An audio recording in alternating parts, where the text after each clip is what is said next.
കൂടുതൽ വാർത്തകളും വീഡിയോകളും കാണാൻ ഈ ചാനൽ സബ്സ്ക്രൈബ് ചെയ്യുക. കൂടെ ബെൽ ബട്ടൺ അമർത്തുക.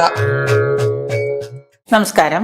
സാധാരണ സ്ത്രീകളിലും പെൺകുട്ടികളിലൊക്കെ ഉണ്ടാകുന്ന ആർത്തവം ക്രമീകരിക്കാൻ എല്ലാ മാസവും കറക്റ്റായിട്ട് അത് വരുന്നതിനും അതുകൊണ്ടുണ്ടാവുന്ന ആ അനന്തര ഫലങ്ങൾ ഒഴിവാക്കി അതിൻ്റെ ബുദ്ധിമുട്ടുകളൊക്കെ ഒഴിവാക്കുന്നതിന് അത് ക്രമീകരിക്കുന്നതിന് നമുക്ക് എന്താണ് ചെയ്യേണ്ടതെന്ന് നോക്കാം. എള്ളെണ്ണ വാങ്ങാൻ കിട്ടും. അതിൽ കോഴിമുട്ട അടിച്ചു ചേർത്ത് 3 ദിവസം തുടർച്ചയായിട്ട് കഴിച്ചാൽ മതി.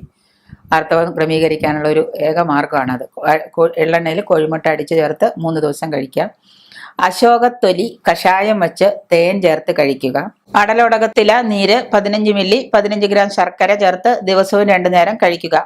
ചങ്ങലം പരണ്ട എന്ന് പറയുന്നൊരു ചെടിയുണ്ട്. ആ ചങ്ങലം പരണ്ടയുടെ വള്ളിയും ഇലയും ഇടിച്ചു പിഴിഞ്ഞ് നീരെടുത്തിട്ട് സമം തേൻ ചേർത്ത് ദിവസവും 2 നേരം കഴിക്കുക. ദ്രാക്ഷാരിഷ്ടവും അശോകാരിഷ്ടവും തുല്യ അളവിൽ, ഈ ദ്രാക്ഷാരിഷ്ടവും അശോകാരിഷ്ടവും സ്ത്രീകൾക്ക് ആർത്തവ സംബന്ധമായ എല്ലാ രോഗത്തിനും വളരെ നല്ലതാണ്.